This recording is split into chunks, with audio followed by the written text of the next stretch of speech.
right now, do you see the narrative changing in the workplace? And if you do, what is it? Olu? Okay, thanks. I really would like to contribute to this because I've worked in per se, I've had a few female bosses, and Mm, I've also worked with a number of female colleagues as well. Um, I've also had male bosses who have become very supportive and in trying to get in ladies, women into cybersecurity. Like as serious mm, as we have an open role, we must ensure that 2 or 3 out of the applicants are ladies. Out of 10, mm, and 2 out of 3 have to be ladies. Then we go to the rounds. Whoever succeed wins. Right. So I think that there's a shift. There's currently a shift now. Nobody really cares um, what your sex or your gender is. Once you can perform, once you mm, can do the job, right? Once you can deliver on whatever task you're assigned. But the mm, challenge I think mm, we have is there's a limited pool of um, talent. Let me put it that way. mm, For example, if you go to, at least in my country, Nigeria, if you go to the typical computer science class, there are many guys there, right? If you go to the science class in secondary schools, there are many guys there, right? So that's mm, where the challenge comes from. mm, Uh, mm, is to be a feeder, a pull from secondary school to college, then to mm, workplace, then we can have a broader spectrum of people to select. So I think the attitudes are changing, and I think that mm, a lot of organizations are a lot more supportive in mm, opening up to hiring women and ladies for certain kinds of roles, mm. especially most of the organizations I've So, worked Olu, with. it's interesting you say certain kind of roles. That's a very Yeah, interesting choice of words that you've used there. yeah. What are those barriers to entry to the other kinds of roles? Okay, so I think, like I said, for me, the barriers of entry basically has to do with interest. For example, Mm, I used to work in a firm where we had an opening for a SOC analyst, right? Mm, Of mm, the 5 or 6 applicants, we had just one lady. But because my boss was insistent on that we need to um, we have like 6 guys in the team. There was no lady on the team. It was like, no, this is wrong. You understand? So all the 5, 6 people that attended the interview were kind of on the same level, competence. Their competence was about the same level and experience. So we decided to go with the lady. Now, what I've noticed is for very technical roles, you really don't find many women um, mm, actually have so much interest in it. I don't know why. Like I said, I guess mm, maybe the pool is not so large and all that. But mm, to okay, because you're a woman, like in Nigeria, we have about 3 CISOs of large banks that are ladies in Nigeria. Access mm. Bank, Sterling Bank, one other bank. I can't remember the name right now. So, Bank ABC. sorry, Oh, Bank ABC is not in Nigeria, but they've got a it's female. not, Yeah, it's not yeah, yeah. Nigeria. So, I think even the boards are open to having. We have female CEOs of banks now. We have Mm, female CEOs of government parastatals. We have female ministers in powerful positions in Nigeria.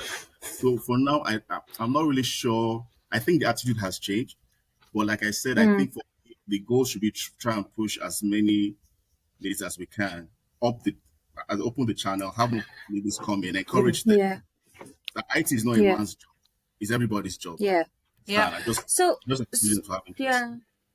So, Olu, I think that's where we kind of journey is kind of inspired from, right?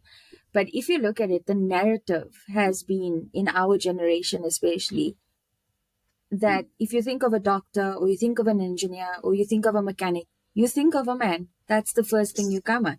We Yes. almost we almost gravitate towards that generalization because we were taught that. But I look at and I hear the conversations that the guys are talking about, and you're going to change that. But I think we might only see that change later. But I do want to touch on something, and it's quite a sensitive one for me, right?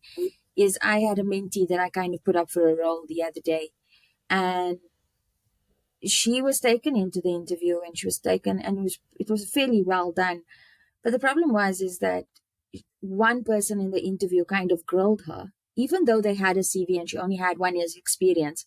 The job spec, which I had asked for, had 4 years. And I said, you can't grill her for not having 4 years experience when you knew going in she only had 1. So we also can't take people into a role if we're not willing to take them at that junior level and train them, because you don't know how great they will be.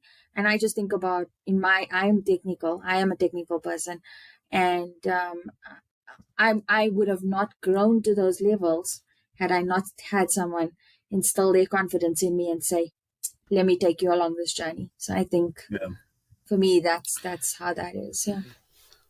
I totally agree with you. I totally agree with you as well. So, Robert, maybe you want to share, have you seen a positive change in the narrative in your area?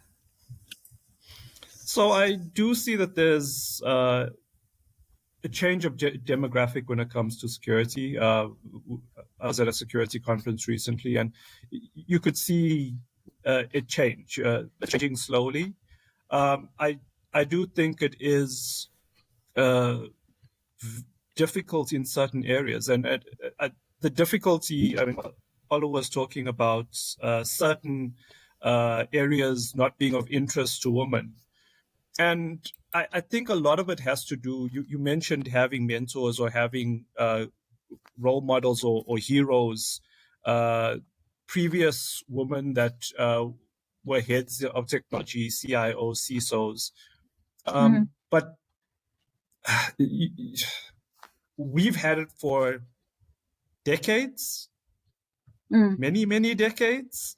So we've had Bill Gates, Steve Jobs. Like I think every guy on this call would know that name, and there was a certain status around them as heroes. They were the pirates of Silicon Valley. They stole or acquired technology from other areas. It's legend. It's become legend, and a lot of us that grew up 20 years ago had that as the story that you could emulate. You could go into your garage and you could start something and you could be great and become a millionaire, billionaire, right?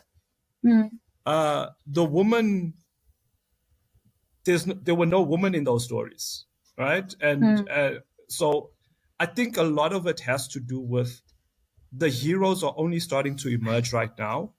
The stories and the legend are only starting to emerge right now. And it's going to take a long time for women who are coming up the ranks to see, okay, well, it's possible. It's possible to go out and run your own tech company as a woman, to start something brand new, to innovate. That's my personal feeling, is that there just is not an ingrained hero culture when it comes to women in cyber.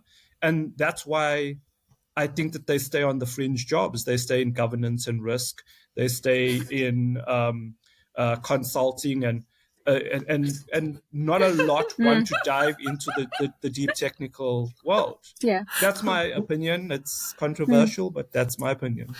It's the truth. It's the truth. As a female, I can attest to that. I don't think it's controversial, because if I look at it from my perspective, we can't and I don't think there's any positive change, because positive change is not change that's being driven by mandates of driving BE numbers or because of equity in females and African black females over the male or white male or colored male, etc. So agendas are being driven because of equity. I mean, we need to be very, very real with ourselves. That's the main reason why Standard Bank, Old Mutual, Sanlam says, look, we need to hire African black female in this role. It's because of equity, unfortunately.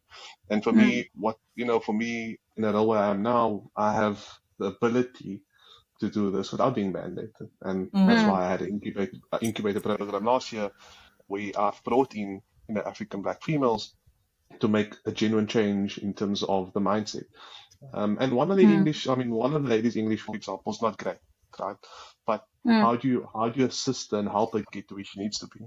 So I told her, listen, would you be more comfortable engaging with these clients who predominantly, for example, maybe Xhosa speaking? She said no, she'd love it because firstly, she's never come from a place where she had to engage customers before around, especially in cybersecurity. Now she's having a bit more conversational or discussions with clients around cybersecurity, and gradually I can bring her out. And we've put in a program where she can, better English to kind of break that barrier. I mean, these ladies told me at the end of last year at our staff function that they had the best years of their lives. I mean, they moved out of places where they could afford properties on their own. They could rent properties. They could get their kids to come live with them. But that's a byproduct of being able to do something to change their lives. But yes, I they also are think nice out of. Yeah. I also think it's being deliberate for Sig, to be able to do something deliberately and make 100%. That change deliberately, right? You have to make the conscious decision to wanting to make that change. Yeah. You're 100%. Yeah. Kevin, what about you? Have you seen it in your environment? And, I mean, you're in a different country from us. Maybe share some of your experience.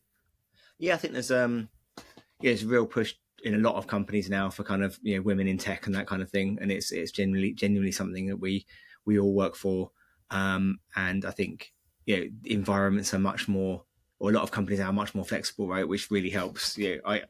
As a father, I use that flex as well, right, but having that flexibility to be able to do things like pick up children from school and those kind of things within your company, and making that, normalizing those things, does make it much easier as a parent, woman or man, to work in a lot of companies now. And I think a lot of companies really are working. I think I find it interesting the balance between genuine equity for all and when people have initiatives. So there's a lot of kind of whether it's women in tech or LGBTQ+ or whatever else, right? Those initiatives. But I think in reality, if you make your place a great place to work, you kind of make it great for everyone, regardless of what your nationality or background or sexual orientation or sex or whatever it is, right? So I think a lot of the focus needs to be on making places just great to work. And I think one of the challenges we have, especially in tech, though, is there's attracting new people into it and the whole kind of STEM, right? Because in the market now, if there is, I can't remember, the percent varies, say there's 25-30% women in security or tech versus men, you can't magically have every company having an equal amount of women in the company in those roles, because there isn't an equal amount of money of women in the industry. So the companies that are the coolest or pay the most will naturally be able to go, hey, we've got 50-50 gender diversity, because they can pay more. So, the FANG companies, Facebooks and those kind of companies that have or historically had deep pockets will hoover up the people, all of the talent they want, and then everyone else is left going, hey, why haven't we got the right amount of people of whatever company? So I think you want to make, security does have a bit of rep for making kind of junior roles more challenging than they need to be. So how do you make it easier for people of all walks of life, whether it's someone who's come out of the military, whether it's a mum coming back to work, or a father coming back to work, or a woman wanting to change careers, or whatever. How do you make it easier for people to get into the industry and really publicize that?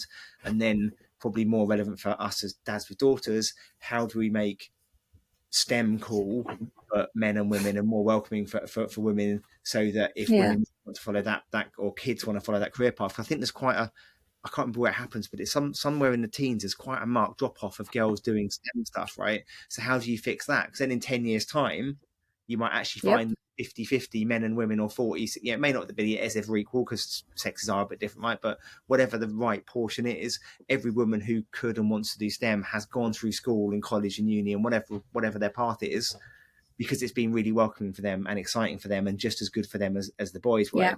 And then in 5-10 years time, you've magically fixed the imbalance of women in tech or women in security, because you've had a pipeline come through that's even and fair. So I think we need to focus a lot more than we are on that pipeline, and how we get kids and teenagers, and talk to our kids about how cool it is and how much fun security is, because it is, right. We're not doing it for love, for because we hate it. We got into it because we're always solving problems. We've got to be better than the bad guys. Whatever it is, we enjoy it. So instill that enjoyment and why it's cool for the kids, so they come out of school going, I don't want to do that. It's like cool, right? The cool and that kids. I used to have magic, completely not magically, just starts to fix that problem, because you have completely even numbers of people coming out of college, uni, apprenticeships, whatever it is, wanting to get into math, science, tech. Voila, you're not fighting over 20% anymore. You're fighting over 50-50 and just getting the best people. Absolutely. And Kevin, get it right. We've got a hero complex. That's the problem. That's why. We all want to be a superhero.